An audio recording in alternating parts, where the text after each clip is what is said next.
Good morning दोस्तों। तो चलिए शुरू करते हैं सेकंड चैप्टर अपना, जिसका नाम है residence and scope of total income. Residence and scope of total income.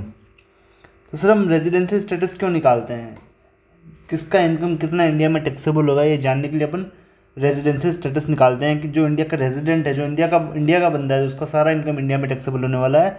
अगर नॉन रेजिडेंट है तो उसका कोई भी इनकम इंडिया में टैक्सेबल नहीं होगा, अदरवाइज जो इनकम उसने इंडिया में कमाया है।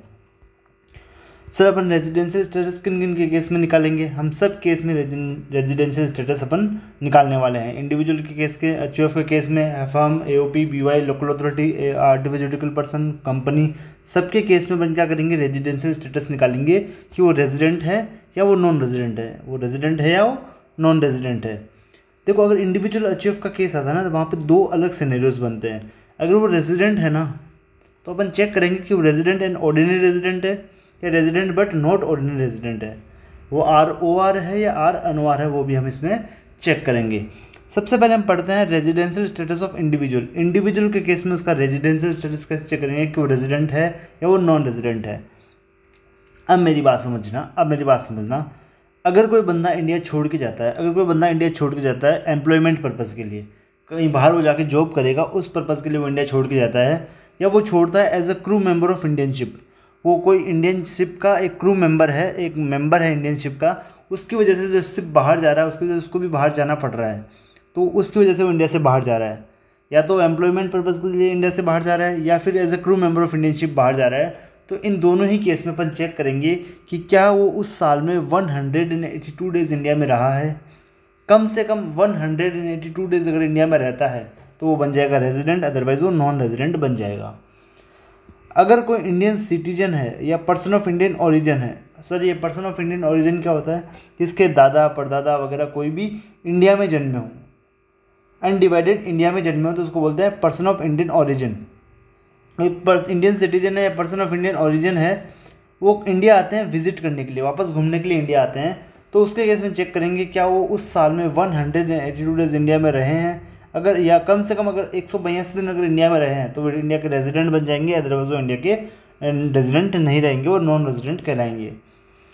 अगर इन तीन को छोड़ के, यानी कि जो पर्सन एम्प्लॉयमेंट के लिए बाहर जा रहा है, crew member of Indian ship है, या फिर इंडियन सिटीजन है, पर्सन ऑफ इंडियन ओरिजिन है जो इंडिया में घूमने के लिए आए, इनको छोड़ के अगर कोई भी अलग इंडिविजुअल है, कोई भी अदर इंडिविजुअल है, तो उसके केस में चेक करेंगे क्या वो 182 डेज़ इंडिया में रहता है एटलीस्ट उस प्रीवियस ईयर में, जिस प्रीवियस ईयर का अपन रेजिडेंशियल स्टेटस निकाल रहे हैं।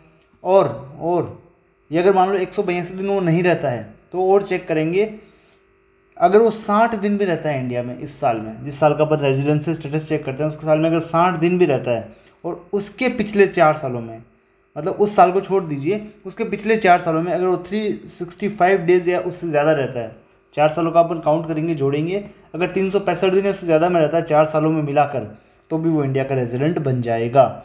सर स्टे इन इंडिया का मतलब क्या होता है? इंडिया में रहने का मतलब क्या होता है? इंडिया में रहने का मतलब है अगर वो टेरिटोरियल वाटर ऑफ इंडिया में रहता है ना, टेरिटोरियल वाटर ऑफ इंडिया में भी रहता है, तो भी वो रेजिडेंट बन जाएगा, तो भी उसके कैलकुलेशन में इसको अपन काउंट कर लेंगे। सर ये टेरिटोरियल वाटर ऑफ इंडिया क्या होता है? बेस लाइन से, इंडिया की बेस लाइन से 12 नॉटिकल माइल्स तक का एरिया भी टेरिटोरियल वाटर ऑफ इंडिया माना जाएगा, वो मतलब वो भी स्टे इन इंडिया माना जाएगा। देखो जैसे कि मान लो ये गोवा है, ये गोवा का बीच है, यहाँ से 12 नॉटिकल माइल, यानी कि समुद्र में 12 नॉटिकल माइल तक इंडिया ही माना जाएगा। अगर वहाँ पे भी कोई बंदा रहता है तो वो इस कैलकुलेशन में गिना जाएगा, समझे आप? सर 12 नॉटिकल माइल्स कितना होता है, एक बार हमको थोड़ा बता दीजिए ना। 12 नॉटिकल माइल्स होता है लगभग 22 किलोमीटर का एरिया। चलिए अब मेरी बात समझना, अगर कोई बंदा इंडिया छोड़ के जा रहा है और जब इंडिया से वापस आ रहा है, तो हम काउंटिंग करेंगे कि 182 दिन रहा है या नहीं रहा वो इंडिया में। तो कैसे काउंट करेंगे? जिस दिन वो इंडिया छोड़ता है और जिस दिन वो इंडिया में वापस आता है, वो दोनों ही दिन इंडिया में माने जाएंगे, वो दोनों ही दिन क्या मानेंगे? इंडिया में माने जाएंगे। मान लीजिए वो रात को 11:30 बजे आता है, तो ये दिन भी, भले चाहे आधा घंटा ही बाकी है, पर ये दिन भी क्या माना जाएगा? इंडिया में ही माना जाएगा उसका। आई होप यू अंडरस्टैंड। अगर मान लो इंडिया छोड़ के जाता है सुबह 12:30 बजे, तो भी ये पूरा दिन इंडिया में माना जाएगा, समझ गए? ये पूरा दिन उसका इंडिया में माना जाएगा।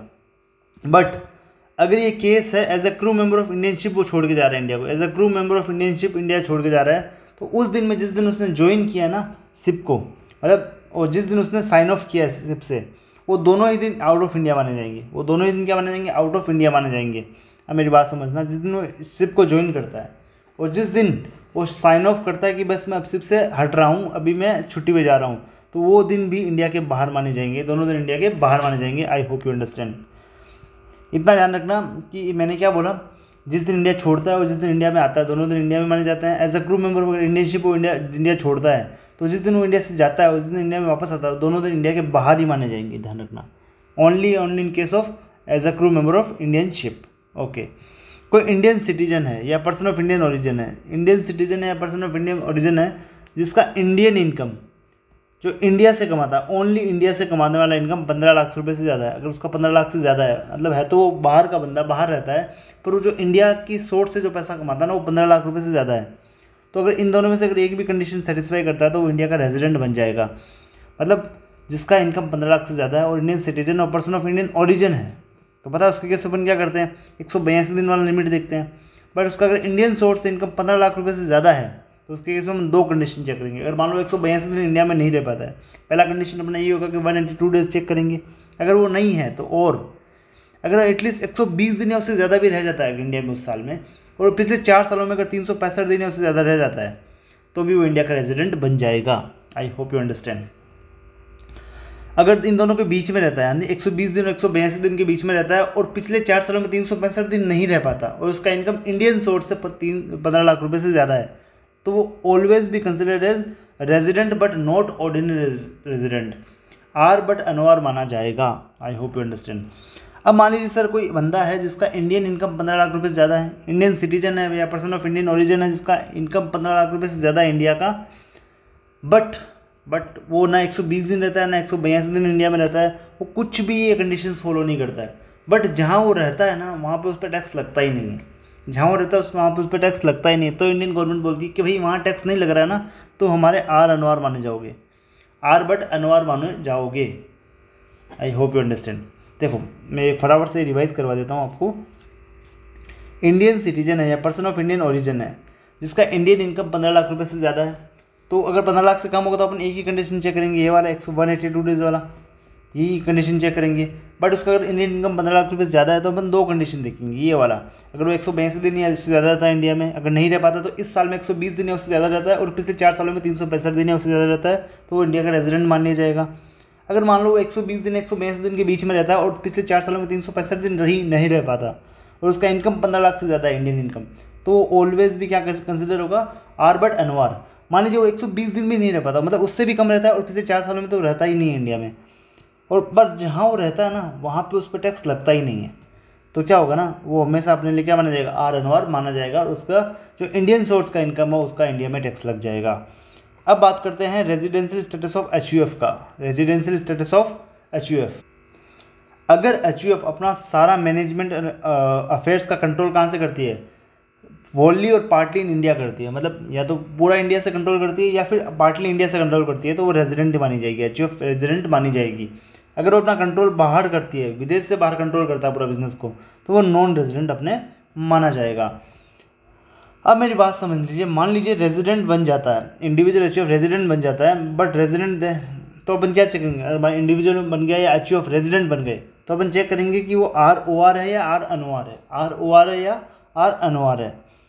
अगर इंडिविजुअल खुद या कर्ता of HUF satisfy following all condition, दोनों कंडीशन सेटिस्फाई करनी पड़ेगी। ऐसा नहीं कि एक कंडीशन सेटिस्फाई किया आपका काम बन जाएगा, आपको दोनों कंडीशन सेटिस्फाई करना पड़ेगा, तब वो इंडिविजुअल या HUF क्या बनेगी, ROR बनेगी, अदरवाइज वो R अनवार मानी जाएगी।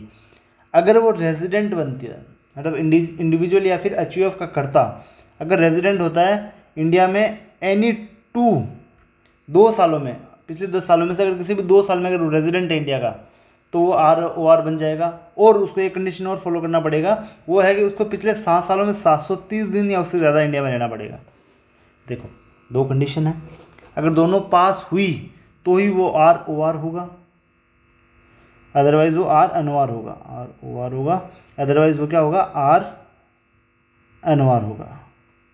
देखो 2 कंडीशन है, फर्स्ट वो पिछले 10 सालों में से 2 साल में रेजिडेंट होना चाहिए और पिछले 7 सालों में वो 730 दिन इंडिया में रहना चाहिए या उससे ज़्यादा इंडिया में रहना चाहिए, तब वो होगा ROR। अगर मान लीजिए वो पिछले 10 सालों में 3 साल रेजिडेंट था बट वो पिछले 7 सालों में सिर्फ 100 दिन इंडिया में रहा है, तो वो ROR नहीं होगा, वो RNOR ही होगा। दोनों कंडीशन सेटिस्फाई करना पड़ेगा, तब वो ROR बनेगा। यहाँ पे मैंने बहुत सारे एग्जांपल्स दिए हैं, इसको आप फटाफट से पढ़ेंगे ना तो आपका पूरा क्लैरिटी आ जाएगा। चलिए नेक्स्ट बात करते हैं residential status of firm, AOP, BOI, local authority, artificial judicial person की बात करते हैं। अगर उनका पूरा अफेयर्स इंडिया से कंट्रोल होता है या फिर पार्टली इंडिया से कंट्रोल होता है तो वो रेजिडेंट बन जाएंगे, अदरवाइज वो नॉन रेजिडेंट बन जाएंगे। बस आपको इतना ही देखना है इनके केस में आपको, और ROR आपको इसमें नहीं देखना होता है। अब बात करते हैं रेजिडेंशियल स्टेटस ऑफ कंपनी की। देखिए अगर इंडियन कंपनी है जो इंडियन एक्ट में रजिस्टर्ड हुई है वो ऑलवेज रेजिडेंट मानी जाएगी। अगर कोई फॉरेन कंपनी है अगर उसका पोएम इंडिया में है तो रेजिडेंट होगी, अदरवाइज वो नॉन रेजिडेंट होगी। सर ये पोएम क्या होता है? पोएम का मतलब होता है place of effective management. Place of effective management कहाँ से उसके डिसीजंस लिए जा रहे हैं? Place where key management and commercial decisions are made, जहाँ से कॉमर्शियल और की डिसीजंस लिए जाते हैं, जो मुख्य डिसीजंस है जहाँ से लिए जाते हैं उसको अपन बोलेंगे place of effective management.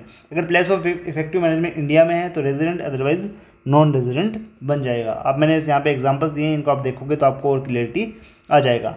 Next बात करते हैं scope of total income. Scope of total income, अब आपने ये देख लिया कि अपन कैसे क्लासीफाई करेंगे रेजिडेंट और नॉन रेजिडेंट के अंदर।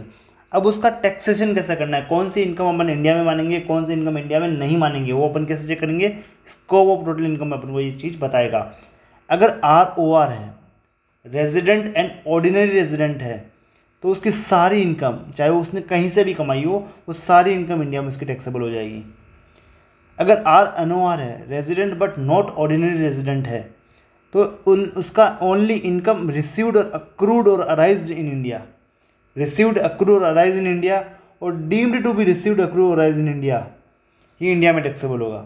और income received accrue arise outside India और जिसका बिजनेस कनेक्शन इंडिया में है, जिसका बिजनेस कंट्रोल इंडिया से हो रहा है, ओनली वो ही इनकम इसकी इंडिया में टैक्सेबल होगी, अदरवाइज कोई भी इनकम उसकी इंडिया में टैक्सेबल नहीं होगी। मेरी बात समझना, वो मान लो अमेरिका में जॉब करता है, उसको अमेरिका में सैलरी मिला है, उसने अमेरिका में ही उस सैलरी को रिसीव्ड किया है, तो वो इंडिया में टैक्सेबल नहीं होगा। फॉर एग्जांपल उसने क्या किया, अमेरिका में वो जॉब करता है, उसको सैलरी इंडिया में मिलती है, उसकी सैलरी है उसको इंडिया में मिलती है, तो वो इंडिया में टैक्सेबल हो जाएगी। देखो या तो इंडिया में रिसीव्ड होना चाहिए, या एक्रू होना चाहिए, अराइज होना चाहिए। एक्रू कब होगा? जब इंडिया में काम करेगा। या फिर उसका deemed to be received, accrue arise India होना चाहिए। या फिर उसको सब कुछ बाहर हो रहा है, सब कुछ इंडिया के बाहर में, रिसीव्ड बाहर हो रहा है, एक्रू बाहर हो रहा है, अराइज बाहर हो रहा है, बट जो बिजनेस है जिससे बाहर उसको पैसा मिल रहा है वो कंट्रोल इंडिया से हो रहा है। वो कंट्रोल कहाँ से हो रहा है? इंडिया से हो रहा है, तो भी उसका इनकम इंडिया में टैक्सेबल हो जाएगा। अब बात करते हैं नॉन रेजिडेंट के केस में कौन कौन सी इनकम उसकी इंडिया में टैक्सेबल होगी। अब उसको इंडिया में वही इनकम टैक्सेबल होगा जो इंडिया में रिसीव्ड हुआ है, एक्रू हुआ है, अराइज हुआ है, या deem to be received, accrue, arise हुआ है इंडिया में। अगर मान बात समझना, अगर कोई बिजनेस बाहर से कंट्रोल हो रहा है और पैसा इंडिया में नहीं मिल रहा है उसको, मेरी बात समझना, सॉरी, अगर कोई बिजनेस इंडिया में कंट्रोल हो रहा है और बाहर ही उसको पैसा मिल रहा है और बाहर ही वो जॉब कर रहा है, तो नॉन रेजिडेंट के लिए वो इनकम टैक्सेबल नहीं होगी इंडिया में, बट RNOR के लिए टैक्सेबल हो जाएगी। इतना डिफरेंस आपको ये याद रखना होगा। सर ये जो मिलता है ना आपने कहा ना रिसीव्ड, रिसीव्ड का मतलब क्या होता है? रिसीव्ड मतलब फर्स्ट टाइम रिसीव्ड।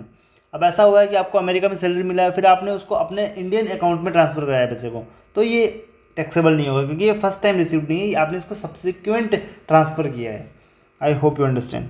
मैंने एग्जांपल्स दिए हैं, इससे आप और बेटर अंडरस्टैंडिंग कर सकते हैं। अब बात करते हैं इनकम रिसीव्ड और deemed to be received. Income received और डीम्ड टू बी रिसीव्ड अब कौन कौन सी होगी?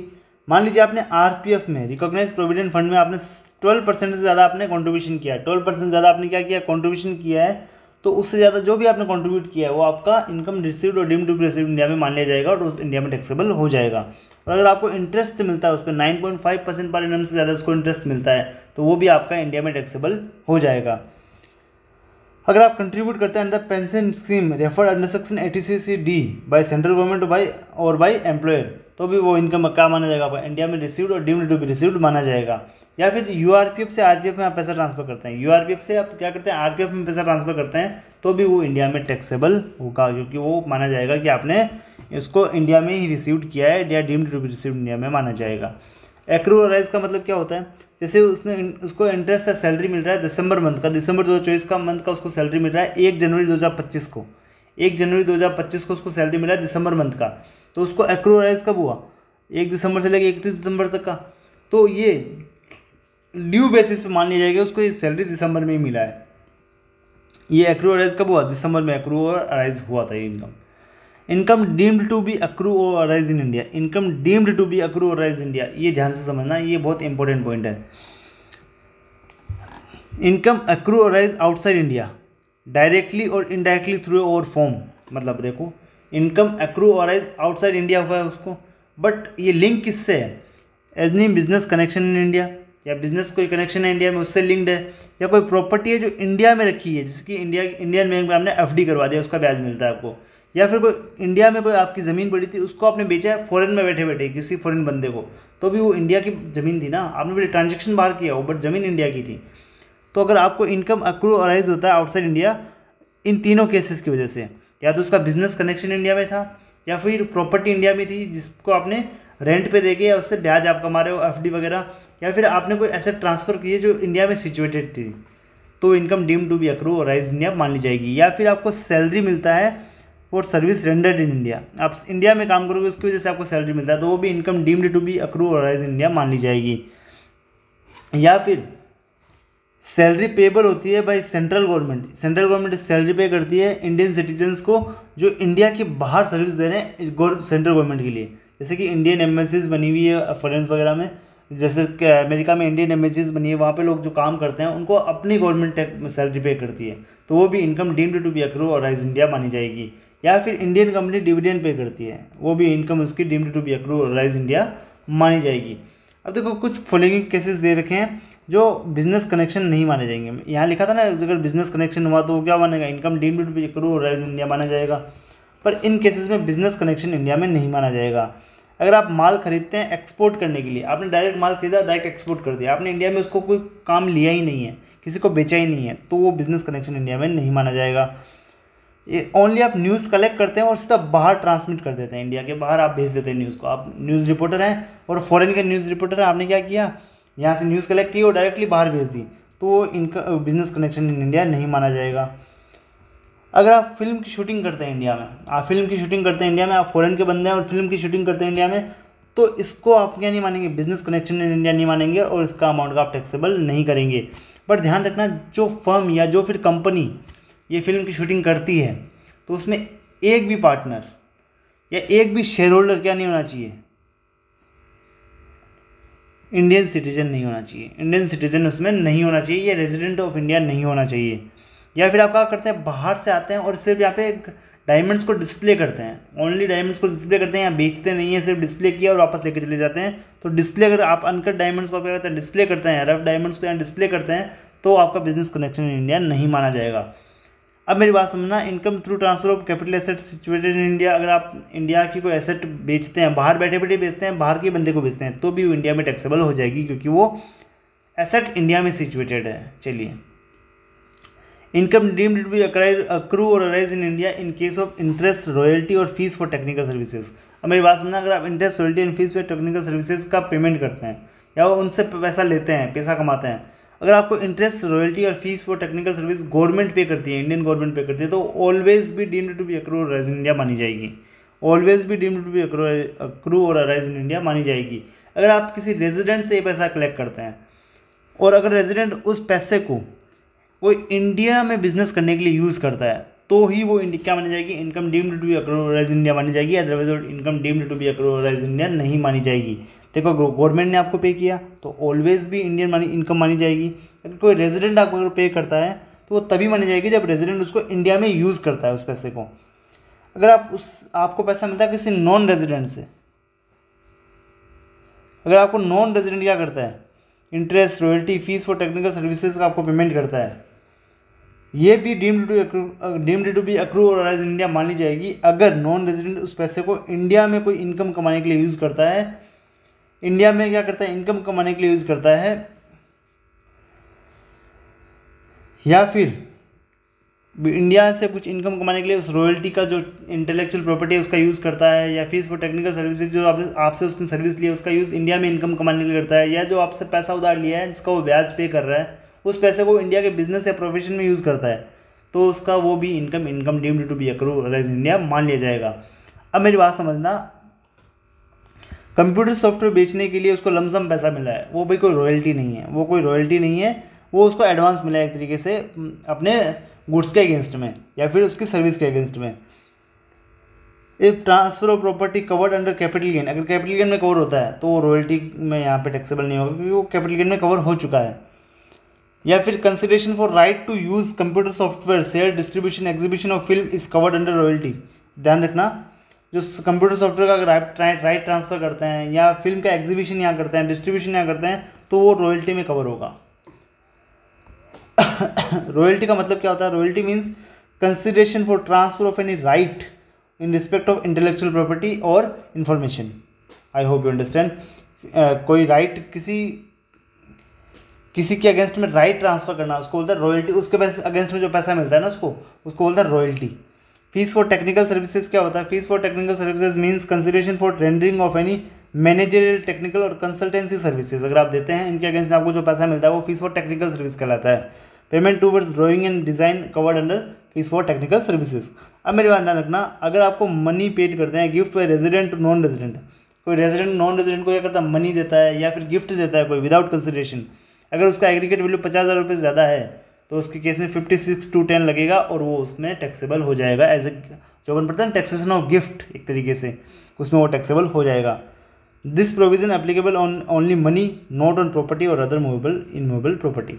देखो ये सिर्फ मनी पे काउंट होता है। अगर आप रेजिडेंट अगर नॉन रेजिडेंट को मनी गिफ्ट में देता है तभी 56(2)(10) लगेगा, अदरवाइज को 56(2)(10) नहीं लगेगा। यहाँ पे आपका चैप्टर कंप्लीट हुआ है, सेकंड चैप्टर। आई होप आपको अच्छा लगा हो तो कमेंट करिएगा। कोई डाउट है तो आप कमेंट करिए और अपने दोस्तों को शेयर करिए इन वीडियोज़ को। Thank you.